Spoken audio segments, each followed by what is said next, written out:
من امشب میخوام یک رازی رو بگم در مذهب شیعه. تصویر زیبایی درست شده اینجا، خیلی جالب. 44,000 حدیث، یک حدیث در بینش از فاطمه زهرا نیست. 44,000 حدیث در بین 640 حدیث از رسول الله است. اونم حالا چند تا صحیح است چند تا ضعیف است به خدا معلومه. 44,000 حدیث، 690 حدیث از علی است. 1000 تام نمیشه در، یعنی کل احادیث اهل بیت رو در کتب اربعین جمع بکنید، شاید که منظورم رسول الله صلی الله علیه و سلم سیدنا علی و حسن و حسین این است، به 2000 حدیث نرسه، یا کمتر بیشتر. اینایی که ستونهای دین تشیع هستن، اینا کارشون چی بوده؟ حدیث سازی. آقای جابر جوفی، زراره، برید، ابو بصیر، اینها که ائمه اینا را لعن کردن، اینا فقط کارخونه حدیث سازی داشتن.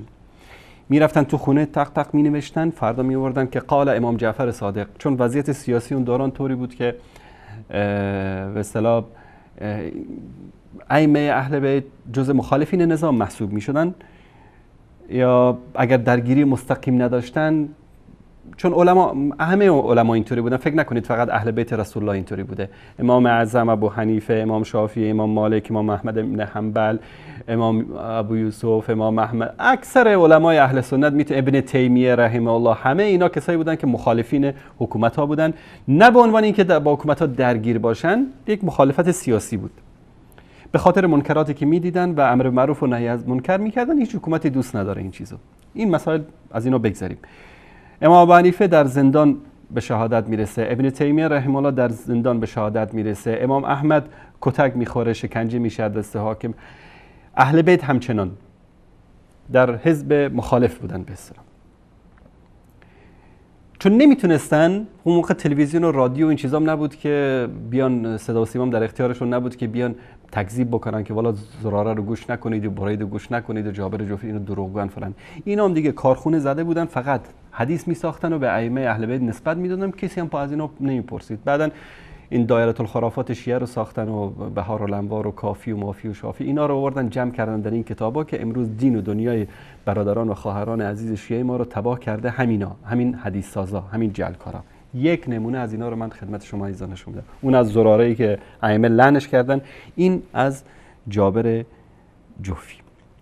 خدمت شما عزیزان من جابر جوفی رو نشون بدم که این آقا چیکار میکرده.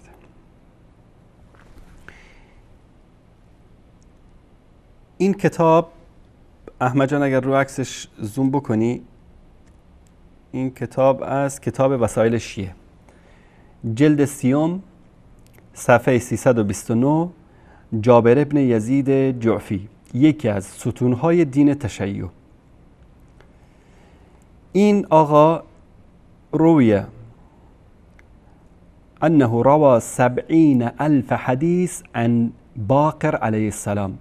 این آقای جابر جوفی 70,000 حدیث از امام باقر روایت کرده. از امام باقر تنها 70,000 روایت داره و کلن از امام باقر و امام جعفر و اینا 140,000 حدیث داره. این آقا در وسایل شیعه میگه که جابر جوفی 140,000 حدیث روایت کرده. 140,000 گفتن در مذهبی که از 1000 تا 1100 بلد نباشن بشمارن، شاید رقم شماره ساده‌ای باشه، اما 140,000 حدیث خیلی زیاده. یعنی شما بگو که الاستبصار و تهذیب و ما لا یحضر الفقیه و کافی و بهار الانوار، همه اینا رو جمع بکنید، شاید احادیثش به اندازه این نشه. 140,000 حدیث روایت کرده. 140,000 حدیث روایت کرده باشه، اینا به ابو هریره رضی الله عنه گیر میدن که مدت کمی خدمت رسول الله بوده، چرا 5-6 هزار حدیث روایت کرده. جابر جوفی 140,000 حدیث روایت کرده. به نظر شما به عنوان یک شیعه و این به عنوان یک تحدی به این آخونداست که جواب بدن به این تناقضات در کتابشون. آقای جابر جوفی چند سال خدمت امام محمد باقر بوده که 70,000 حدیث روایت کرده؟ 1 سال؟ کمه 1 سال 70,000 حدیث نمیشه. 2 سال؟ در 2 سال هم مشکل 70,000 حدیث با هیچ عقلی جور نمیاد. 3 سال؟ 4 سال؟ 5 سال؟ خیلی هم اگر خوشبین باشیم به عقل و هوش و ذکاوت ایشون 1 سال. خیلی هم که ایشون از نوابغ دوران باشه 6 ماه. دوستان عزیز ببینن صفحه 169 کتاب رجال کشید جابر ابن یزید جوفی. عن ابی بکر عن زراره قال سألت ابو عبدالله عن احادیث جابر. ابو عبدالله امام جعفر صادق میگه که پرسیدم در مورد احادیث جابر کدوم جابر جوفی. فقال ما رأیته عند ابی قط، هرگز جابر جوفی رو در نزد پدرم ندیدم الا مرة واحده، مگر 1 دفعه. و ما دخل علی قط، و پیش من جعفر صادق هم هرگز وارد نشده. مبارکتون باشه آخوندها، این از ستونهای دینتون. جابر جوفی 140,000 حدیث داره در کتابهای شما. امام قسم میخوره میگه که من ندیدم پیش جعفر صادق، ابو عبدالله امام جعفر صادق فرزند محمد باقره، از محمد باقر 70,000 حدیث روایت کرده آقای جابر جوفی. امام پسرش جعفر صادق امام معصوم دروغ هم که نمیگه. اگر بگید که والله امام اشتباه کرده و دروغ گفته و فلان کرده که کافر میشید.